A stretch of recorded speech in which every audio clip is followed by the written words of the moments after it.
Welcome back to my vlog, Charles the Barber, ang barbero na vlogger pa.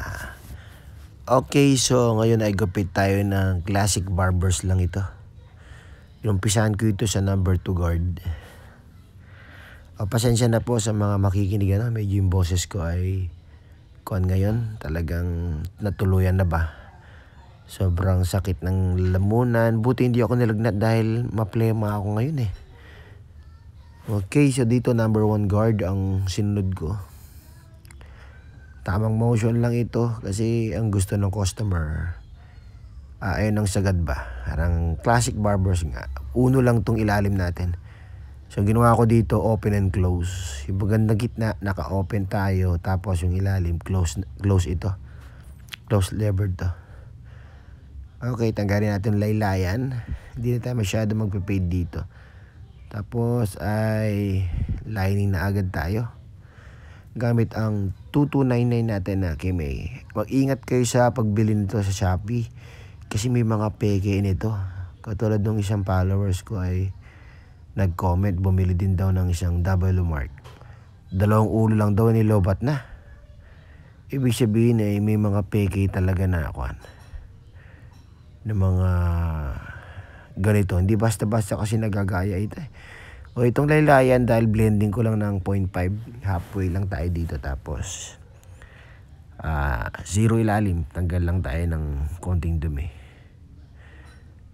Okay, so ahit na tayo.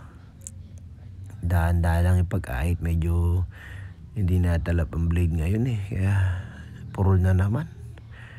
Kailangan na naman bumili ng blade nito. Naubos kahapon dahil sobrang dami ng customer. Ako lang mag-isa sa shop. Naka-30 ding ulo din ako dahil dumami nung hapon. Umaga marami din, tapos na-stop ng mga bandang alas 12 hanggang alauna. Tapos pagdating ng alas 12 grabe dami dagsaan ng customer hanggang gabi, hanggang alas 8 gumugupit ako eh. Nalik na ako ng gising kanina. Okay, clipper overcome tayo dito.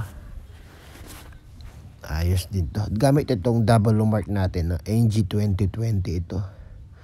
Search niyo ito, maayos ito. Ito yung unang, pangalawa pa lang clipper. Ayos to. Ito ay nakaka-30 ulo ito eh, bago malobat. Lakas ng double mark na yan.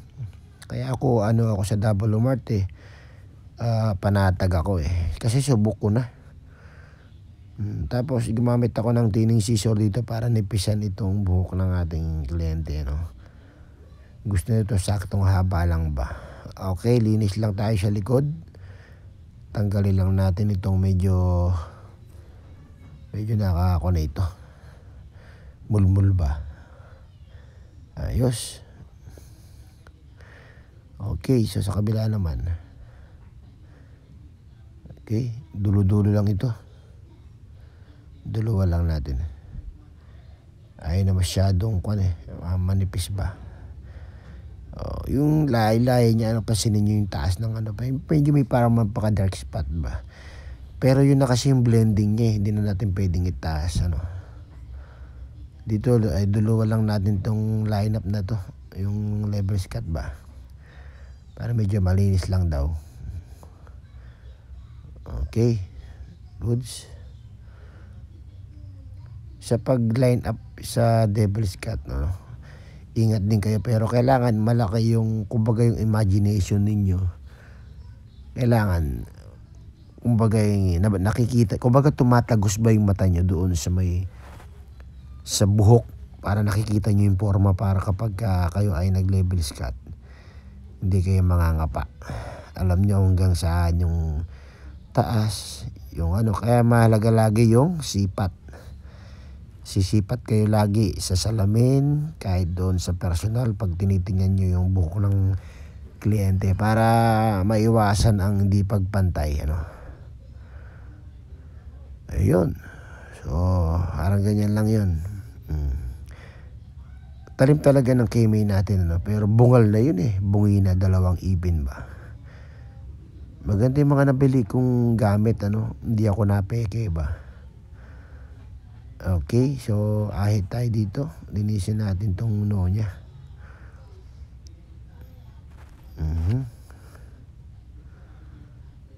Ayos. Bumagay naman din kay bossing eh, oh.